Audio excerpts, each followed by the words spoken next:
Yo, episode 72, like father, like son. A lot of Steph Curry talk tonight. We just gonna be on probably till 8:30. I gotta go watch my Lakers, so till about 8:30. But talking about Steph tonight. Talking about Steph. Talking about is my pops right there. What's good, bro? It's been a minute, man. I hope you can stay with us for a bit. We'll be on just for about 30 minutes, man. Just for about 30 minutes. I'm not gonna keep you guys long. My Lakers are on, so I'm gonna make sure I get some time to check them out. Let me get my dad in. Let's see. What's up, Sky? Yeah, as my dad gets in here, we're talking about this. There's my pops. Hey, Hey, hey, man. So hey, look, let's just get right to it, man. that's right. Um, Let's get right into this thing, man. why are you trying to act like Good to see everybody, by the way. Good to see right? everybody, by the way. Episode 72, man, like father, like son. Let's get right to it. Why were you trying to act like I purposely didn't reach out to you last night after Steph wrote the record? It Man, just slipped my mind. It just slipped my mind. I was watching the I'm game. sitting there. I'm sitting there enjoying the game with Kobe, and I'm saying to myself, "Hold up, something missing here." I didn't even hear from Carl. After you get 2,977 threes, and Amazing. you can't even get a phone call from. That's my favorite player too, and you didn't even reach out to say, "Hey, man." He did a Man, I wonderful was I job. was so I was just so consumed. I was watching Inside the NBA. Hey, I was Sky. watching all the coverage. I was recording content. I was amazed too because I'm a big I'm not a Golden State fan like you are, but I'm a big Steph Curry fan. It's been that way for a long time. I was pulling for him to do it. I wanted him to get it out of the way so he Right? could just go on with the rest of the game. You know what's crazy, man? Even though it's Steph Curry, for Steph to knock down two threes in a game is like that's like a walk in the park. But the wild thing about it is when you look at how they had things set up at the Garden yesterday, Right. it's such a like the NBA is such a business, man, because like let's say Steph would have had a God forbid had a horrible game last night and it didn't happen, Right. that would have ruined so many things because they had the hats, they had the jersey, it was at the Garden, both his parents were there, Right. Reggie was there, Reggie covers the games, but Ray Allen was there. Everybody just expected it to happen right then But and I there. Can mean, you imagine if he had a night where he only made one three? That would have been crazy. well, that's the thing about that. That wouldn't have happened. Right, Okay. right. I Because agree. I agree. number one, a couple teams have been playing him tough. They've been doubling him from the time he comes Mhm. across half court to Right, purposely trying to get him to get the ball out of his hands for somebody else to win. And right. I know that's what Doc Rivers' plan was when they played them the other Oh yeah, night. yeah, yeah. And then if you have a bad night, but even on a bad night, he's going to get at He's least two threes. exactly, So exactly. that's And the just the thing way about that it is. is, at the Garden, is like a second home to this guy because he's put on some great performances at MSG over the year. I mean, that Right. was it was like picture perfect. It's crazy how the universe lined it up for him because it was like picture perfect for it to happen to take place at Madison Square Garden, the Mecca, The the Mecca, Mecca right? of I basketball. mean, Michael Jordan said that that's one of the best places that he's Oh ever man, played, and right. that fan base was out, man. Did you see the stars? Oh, They they were were out there. they went out in big numbers, man. Matter of Yeah, fact, to see New York's like best player on the team after as soon as the game was over, he goes to tell his son. Julius Randle. No, he goes over. Yeah, Julius Randle. He goes over to Steph to greet him after the game, and I saw him whisper, and he was saying something to him, and then he pointed over to his son, letting them know, "I got to get a picture with my son with you, man." And he And did. I and, saw that and on sure social enough, he media. They set made it it up, happen. which I think is cool, man, because I know a lot of people from the old school have a problem with the relationships that some of these players have, where they can play a hard fought game and Hmm. then come out after the game and dap up each other, give Right, each other hugs and love. right. And I don't see a problem with it myself personally, man, because when you're on the basketball court, it's on the court. When you Yeah, get off the court, it's over with. Unfortunately, you had guys back in the day, hmm they carried this attitude and this rivalry attitude with one another where they disliked each other personally, right, and right. it really got ugly. But it did keep things competitive.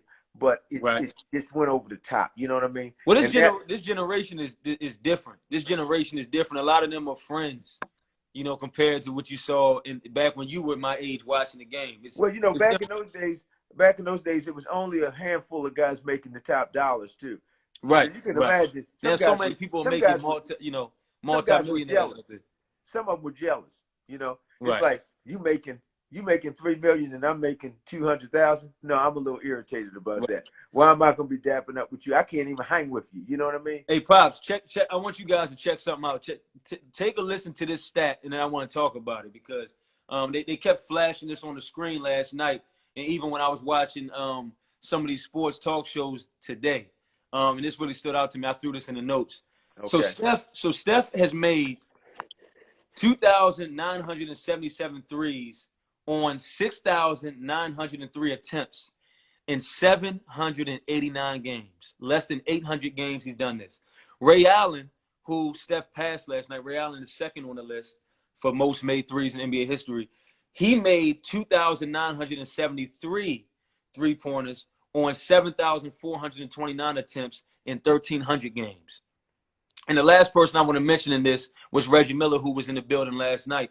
Reggie is third on the list. He made 2,560 threes on 6,486 attempts in 1,389 games. So when you look at those stats, because they kept flashing out on the screen and it stood out to me. When you look at those stats, what does that? I want to know from you, Pops. I want to know that from whoever is in here tuning in tonight.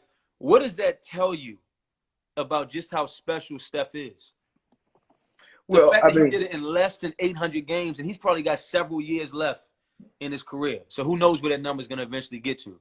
Well, what it says to you is he's a better 3-point shooter than those guys by a good margin. Right. Even though those two guys were unbelievable 3-point shooters, don't get me wrong. Right. You also have to you got to understand the landscape they were playing in.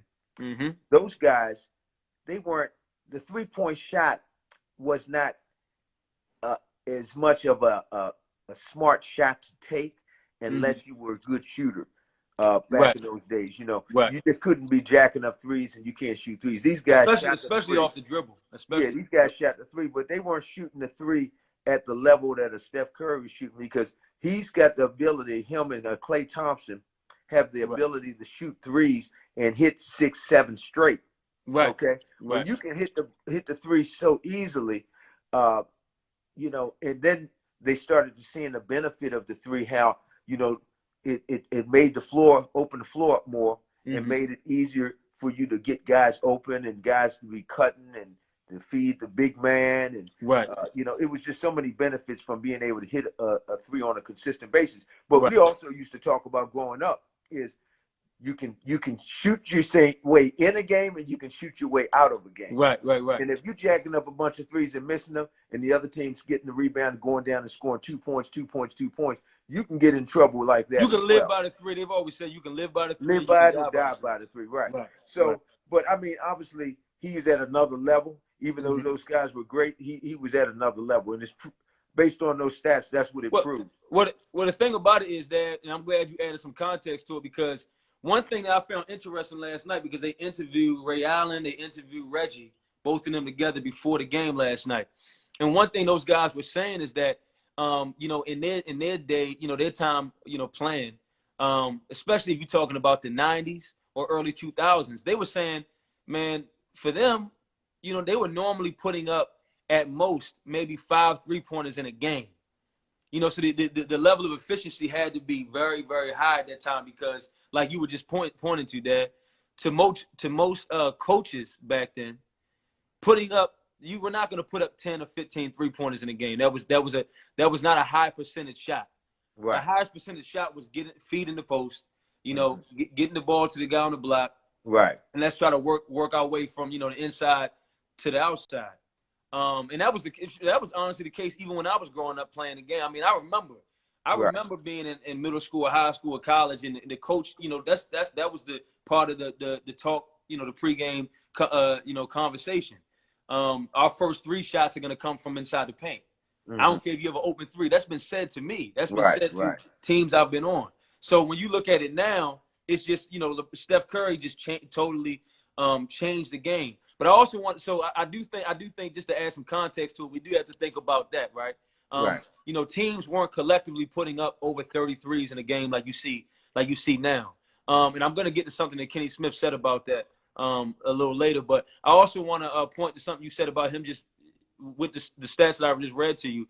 What it tells you is that he's a flat out better shooter. And no disrespect to those guys, Ray Allen and Reggie, but absolutely, I absolutely agree with you, because at the end of the day, this guy Steph, not only can he spot up, right? Not only can he be an efficient, catch and shoot guy from the perimeter, but you can run him off of screens. They set down screens for him all the time. Draymond's been doing that for years. Set down screens for him. He can run up to the top of the key, catch it off the screen, and knock down a deep three. And then on top of that, anywhere inside a half court, when this guy has the basketball, and because he has such a quick release and it's a teardrop, he can shoot it from anywhere. Yeah, he's got the range. Off the dribble. So that's the thing about the fact that he can do all three of those things: off the dribble, coming off of screens, and just the catch and shoot. I think, to me, that's what makes him a more special perimeter shooter than Ray Allen and even Reggie Miller were. And they were great shooters. They paved the way for him. They were great shooters. And you know what? Both of them will agree with you. Yeah. Because these guys respect it, and what they have seen is just mind-boggling to them. So, but it's just good to see the love from those guys and what they've been able to accomplish. Because I'm gonna tell you, when Ray Allen came in the league, I didn't know he was going to be some three-point specialist. Even though he wasn't just a three-point specialist, this guy was dunking the ball on guys. He could dribble the ball, range shots. So, all these guys, and even Reggie was unbelievable. I mean, he's known for scoring about 7 points in about 7 seconds, something like that. Against New York. Against the Knicks. Behind the three-point line and make another shot. I mean, he was an incredible shooter as well. So, they had their place in the sunshine, and they deserve everything that they've accomplished, and they will always be respected as a top three-point shooter. Hey, Pops, you said something that made me think about something. You said specialist. You said three-point specialist. I think that's another thing that people don't talk about enough in terms of Steph Curry. He's not only a three-point shooter. Right. So this man will he's had games where he's made over 10 threes in a game, right? Right. But in those same games, he's hitting floaters. He's getting to the rack. He's getting to the free throw line. He's a great like almost a 90%, I think, free throw shooter. He can hit the mid-range shot. He can shoot it off the glass. I mean, he can do almost anything on the court offensively, and he's only 6'2", 6'3". Right. I think people don't think about that enough. It's not like he's only out there like a Kyle Korver or someone like that, where they're saying just spot up in the corner, spot up on the wing. We're gonna run some plays for you coming off the screens. No. He's hitting these volume threes in these games, but he's also doing everything else. Oh yeah. He's an all-around player, man, and that's one of the things they were saying the other day was that because his dribbling skills have gone to another level, that's what has benefited him and given him more options when it comes to shooting the ball, because he's such a good ball handler and sets himself up and he sets players up. And the discussion came up, I believe, on First Take, man, about, and Stephen A. was going through this battle about this conversation, about the fact that, a lot of people are comparing people. Why are they not comparing Steph Curry to a LeBron James? Why is that? Or Steph to a Michael Jordan, right? Yeah, right. Or Michael Jordan. Yeah, that conversation was up. Yeah. So, the interesting thing is that those other two guys have this unbelievable athletic ability, that they incorporated in their game, where Steph Curry has more finesse. He's a skilled guy. He learned the skill of dribbling, shooting, and passing. So he utilized all that with basically his God-given ability. And he's a hard worker. You got to be a hard worker. You got to be in top shape to play the way he plays. Because I told you, man, his pops played in the league. His pops had him this footage of Steph as a kid. I mean, working out with NBA guys. Doing NBA type workouts. So, his skill level and his training was so advanced even at a younger age. Right. It's no surprise to see him out here undersized but handling the basketball against all types of pressure defense. So sometimes you might see him in a game where people don't understand because he's running and using so much energy on the floor. Sometimes when he's tired and worn out, sure, you can bump him and knock him off balance, or sometimes he might look a little sloppy, like, you know, he can't jump too high, you know, or something like that. And that's because he's just worn down. But he doesn't have that athletic ability where he's jumping out the gym, although he can dunk the ball, okay? Right. You know, we've seen Not him do something you that. see But him do he's on a not regular a, basis, but he can you do know, he's not a Ja Morant when it comes to jumping. He's not, you know, a Russell Westbrook when it comes to jumping. But when you look at the wisdom that he has and the basketball knowledge and the basketball skill set, and of course being the best 3-point shooter and a top shooter of the ball, mid-range as well. Which you know, my best mid-range shooter was Michael Jordan. But you know, Kevin Durant is right behind him, right? Because Kevin Durant is a mid-range specialist.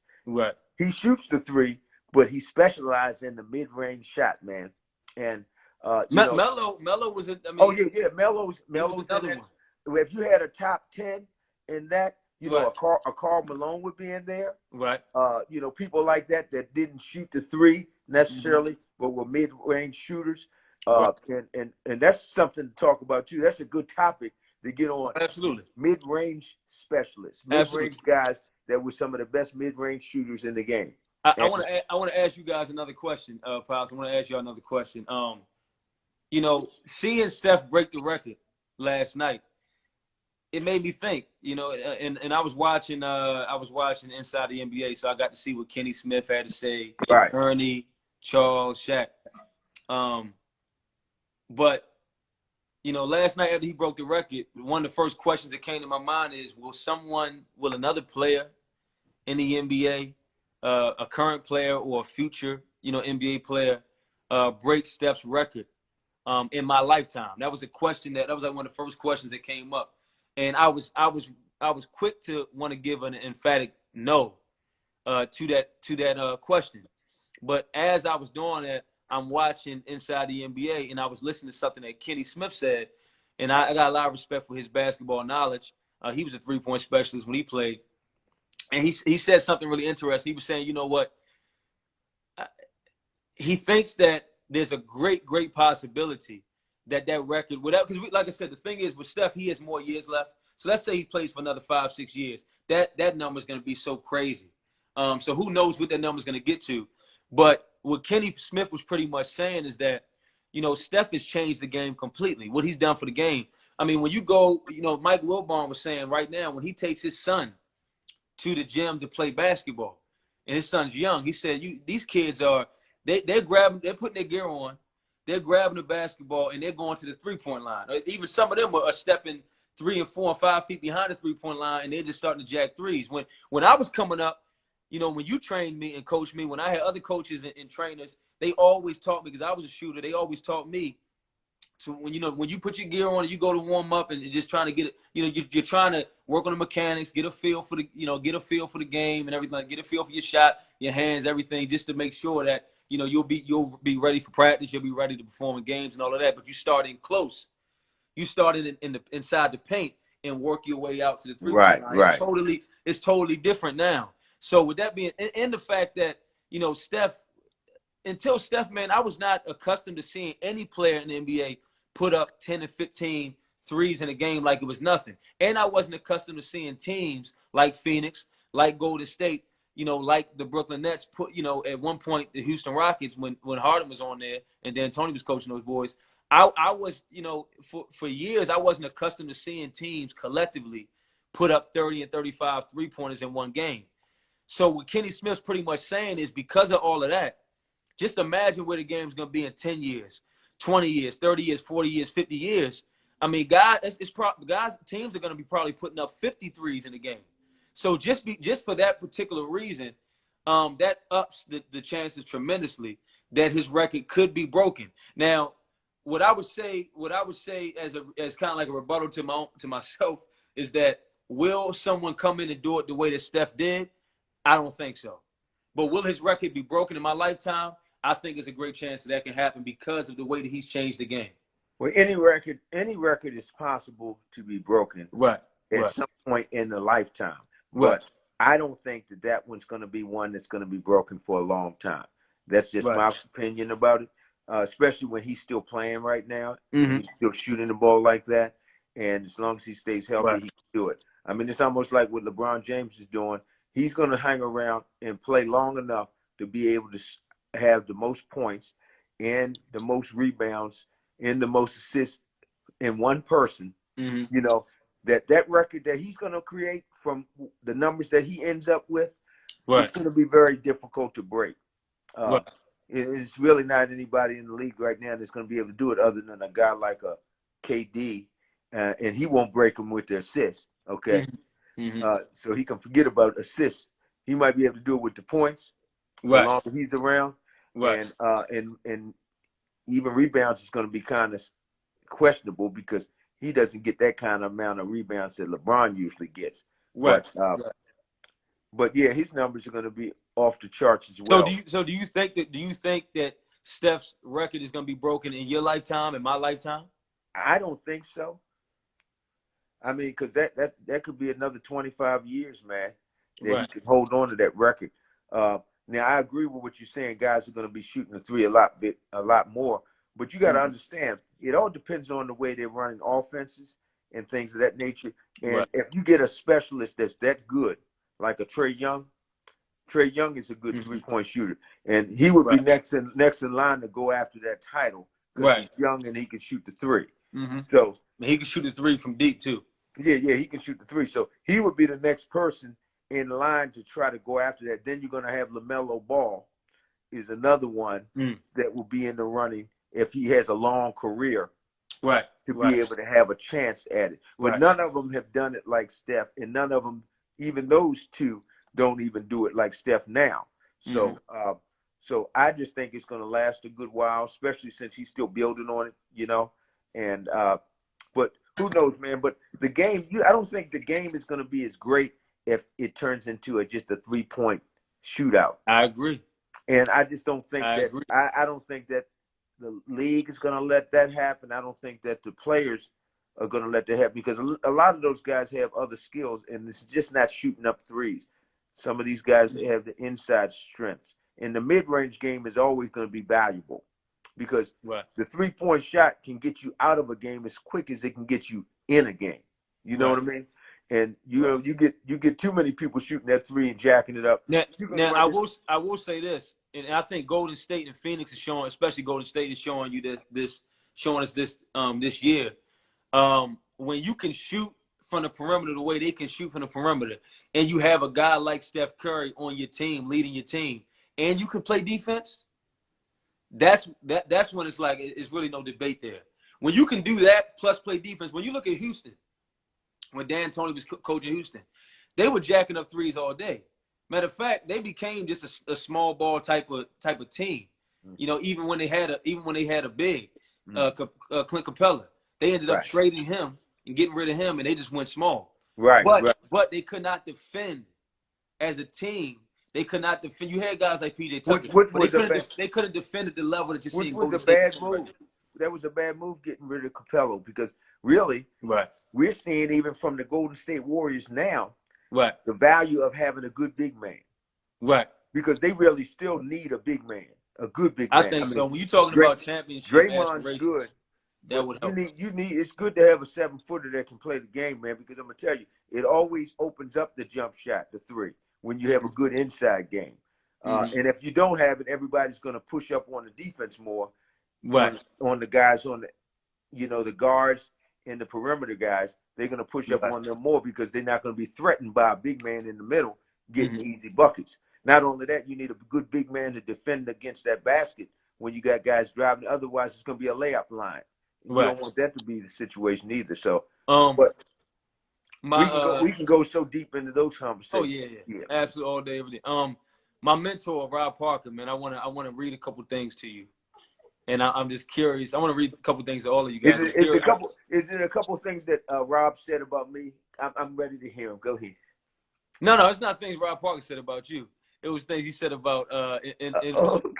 Who are you? These are things he said. I thought Rob was giving some props to me, man. No. Come on, Rob. So check this out. He had Rob Parker. What I love about him, and he does a good job of engaging with his audience, but he kind of rains on your parade. Okay. So like Steph, goes and accomplishes this great feat last night, right, in New York, and it had to be Rob Parker, my guy, to get on Twitter, and these are 2 tweets that he put out after what he saw Steph do. I'm gonna read both of them to you guys. So the first one was Michael Jordan. This is what he said. Michael Jordan, by the way, has a higher lifetime shooting percentage than Steph. Jordan shot over 50% from the field, 5 straight years, 6 years in total. But Steph has only done that 1 time. Jordan led the NBA in scoring 10 times. Steph has done it twice. Jordan was clutch late in postseason games, but Steph, no. So that was the first tweet. So what's you all's response to what he had to say there? Let me put my glasses back on that one. Well, one thing I can say is that all he's saying is that Michael Jordan is the GOAT. We already know that. So it's not even a debate about Michael Jordan and his consistency. Number one, Michael Jordan wasn't a 3-point shooter. He was a mid-range shooter. And I just finished talking about mid-range. And he was deadly. So he was a very high percentage shooter. Steph Curry is a very high percentage 3-point shooter. Okay. And I'll be honest with you, he can actually be better if he was not in a position at times with a weaker group of guys around him, where he has to put up his shot in order to produce over the time when he's had some difficult teams in the past, like the last 3 years. He was putting up threes at a large rate. Yeah, large rate. Not only that, the 3-point shot is harder than the mid-range shot. We had this conversation earlier. In some ways. No, I'm talking about if you are teaching someone how to shoot the basketball, they will learn how. They can learn how to shoot a mid-range shot better than a 3-point shot. It's a fact. So it's not even up for debate. I don't know if that's a fact, man. No, it is a fact. I feel like there's less room for error when you're talking about, because that mid-range game really comes down to. I'm talking about a mid-range shot. I'm not talking about the. That's what I'm referring to. I'm not talking about Michael Jordan with his back to the basket fadeaways. Right, I get that. And stuff like that. Yeah, I'm talking about just a regular mid-range shot. It's obvious that if you're getting trained by a true trainer, they're going to teach you how to shoot the mid-range shot before you move back. No, that's true. That's true, but that's very true. But that doesn't mean it's an easier shot. It's easier, and it's evidence that proves it. You're saying that based on distance. Well, you can't. I don't think it's that simple. Number one, if you take Steph Curry out of the equation and look at the 3-point shooters in the league and the percentages, you'll understand where I'm coming from. Okay. But I'm not even trying to debate that. All I'm saying is what he's trying to do is it's like he's trying to communicate to stop talking about any comparisons with Michael Jordan and Steph Curry.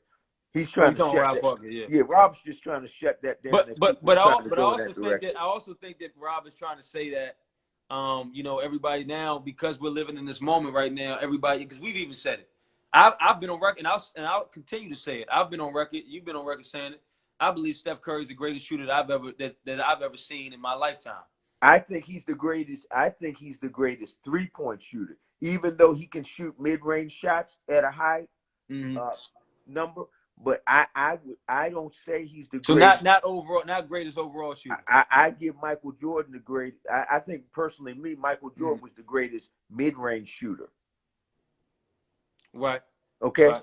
Mid-range. Right. I think Rob is combining it on. We're talking about just an overall greatest shooter. I think he's trying to pretty much remind people that hold on for a second. I know we live in a moment with Steph, but to me, this is why I believe that Michael Jordan is the greatest shooter, especially when you're talking about percentages and efficiency. I think Michael Jordan was the greatest shooter. I think that Steph Curry was a better and a much greater 3-point shooter. Yeah, you're not really giving overall. You playing no, because it's a different type of shot, and right. learning how to shoot a three is different from learning how to shoot a mid-range shot. I just think it's special when you can do both at such a high level, because we're not going to sit here and Well, act like Steph Curry is not a great mid-range shooter. Michael Jordan was a pretty good three-point shooter, but like I said, he didn't grow up shooting threes. He didn't grow up even when it wasn't a three-point shot in the league probably until 83 or 82, something like that. Something like that. And that's about the time when he was in college, right? Well, even when he came into the league, matter of fact, even when he came into the league, I don't remember, like, when you look at that famous footage of him dropping 63 against Boston, you didn't see a three-point line anywhere. Because he was an all-around basketball player. He could shoot the three when the three was, brought into the game. Right. He could shoot the three, but he was an all-around player, and he did most of his damage with mid-range shooting, going to the basket, dunking on guys. So he was just, it's just that's when you can't. That's why he's the GOAT. Right. And that's why I don't make no comparison with Steph in terms of being the GOAT. Steph had his own style of play, but one thing that Steph has to get more credit for is his inside shooting, because when he shoots a mid-range shot, he's making it most of the time. Right. And also he can score around the basket, but he's not dunking the ball on people, and he doesn't score around the basket like a Michael Jordan did. So, but that's all I can say on that. Let me read this other one real quick. I want to get you all's response to this too. He also tweeted out. Rob Parker also tweeted out. By the way, in the exclusive 50-40-90 club, he put in parentheses only 10 players in this club, where NBA players hit 50% from the field, shoot 50% from the field, 40% from the 3-point line, and shoot 90% from the free throw line for a season. Steve Nash has done this 4 times. Larry Bird has done this twice. Steph Curry has only done this 1 time, and he put hashtag facts not feelings. So he was getting a lot of responses last night, man, when he's putting this stuff out there. Well, I guess if you go to the stat sheet, you can always pull that out, because my whole thing is with Steph Curry, because he's such a great 3-point shooter, he shoots them up in large numbers. Right. And if you were to sit behind the 3-point line and you had 10 shots behind the 3-point line, and then you had to shoot 10 mid-range shots, if you can shoot the basketball, chances are you're going to do better at the mid-range 10 shots than you're going to do at the outside shots. Bottom line is he's one of the best foul shooters in the game ever. Right. So, and I know what he's saying, but if you look at the amount of shots those guys take based on what he shoots, it's no comparison. He shoots the ball way more than those guys. When you shoot the ball more, your percentage is going to go down. That's just a normal thing. Very true. And so he's just got to understand that. If you look at the amount of times those guys shoot the ball, they are efficient because they only shot the ball about 16 times in the game. That's a good point. That's why even saying that Michael Jordan was a very good 3-point shooter is kind of misleading, because it wasn't like he was jacking up a lot of that was not something that he was that dominated his offensive game. It's all about efficiency, man. And that's why Shaq is one of the top guys in being the most highest percentage shooter in the game. Field goal percentage. Was Shaq shooting jump shots? Not shooter, but field goal percentage. Field goal percentage. But that's considered a shot, Right. But I'm just saying this field goal percentage. But why is that? Because he was scoring a lot around and everything was in the paint. Yeah. And he had that little, that floater outside of, just outside the paint. But what I'm saying is, shooting a basketball in a percentage from shooting a layup or a dunk is still going to be in the same category. Right. That's you know what I mean? That's so I mean, he can say all that, but the bottom line is just let your eyes tell you what you're seeing. Okay. Right. I know Rob is looking at the numbers and looking at people discussing those things and debating those things. And we don't take anything away, because trust me, Steve Nash won 2 MVPs. Yeah. Right. So somebody had to be looking at that and giving him credit for it. Okay. Right. Absolutely. But Steph Curry shoots the ball way more than those guys. Right. And it's times when he shoots the ball at a high percentage in games, and it's times when the pressure's on him and he's trying to bring his team back and they so dependent on him, he's shooting up shots and he's missing them. Like, I'm kind of been frustrated with him the last few games, because I think personally, I think he's been shooting the ball too many times. Right. From the 3. Right. I don't think it's necessary. because I think the pressure was on him trying to break that record. So I'm happy the record is broken now. Now he can focus on just playing his game and making smart decisions when shooting the ball. Absolutely. Because a lot of times when the defense is closes on him, he's finding the open man. He draws so much attention. You know what I mean? So plus once Clay gets back, things are going to truly change, because even though they do have a dangerous team, I mean, the Golden State has surprised me. They've totally surprised me. In the beginning of the season, I didn't know if they were going to be in a play-in tournament come playoff time, or if they were going to be in the top 3 or 4 in the West. So they totally exceeded what my expectations were for them. But I'm still not going to sit here and act like this team that they have out here right now is as dangerous as a team that has Klay Thompson out there with you. I'm not going to act like that. Once Klay, and matter of fact, me even saying that is interesting, because I don't know if you even saw this, but Kevin Durant is funny, because basically after, in the midst of them celebrating Steph Curry and this new accomplishment, he gifted, oh my gosh, AD, what are you doing? He gifted Draymond Green and Andre Iguodala with a Rolex, because these two guys would have been there with him for a lot of his success, and these two guys have also passed him the ball a lot. Set screens for him. It set screens for him and assisted on a lot of his three-point shots in his career. But did you see with KD?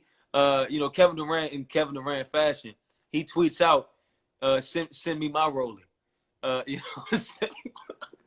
He tweeted that out as well, which I actually, after thinking about it, because they were talking about it on ESPN, after thinking about it, one, I know he's probably just having fun because Steph is they're friends. But at the same time, if you think about it, he was in Golden State for 3 years. They did win 2 championships in those 3 years. And adding him to the squad, and there you have Steph, Clay, and KD. If we're talking about putting them in the order of best shooter to worst shooter, they're all great shooters.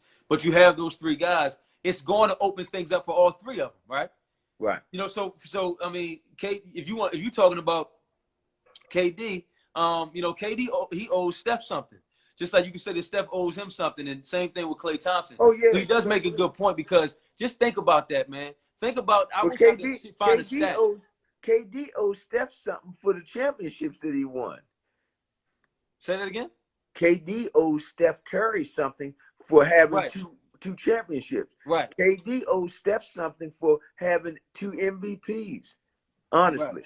Right. So no, absolutely. But I'm just simply saying that when you really think about it, it's really interesting, man, that when those 3 guys were on the floor together, I really wish I could find a stat that told me how many 3-pointers that Steph was able to accumulate in those 3 years, with having a Klay Thompson on the wing here and having a Klay Thompson to your left and a KD to your right. It definitely makes it easier for you to be able to get those shots off.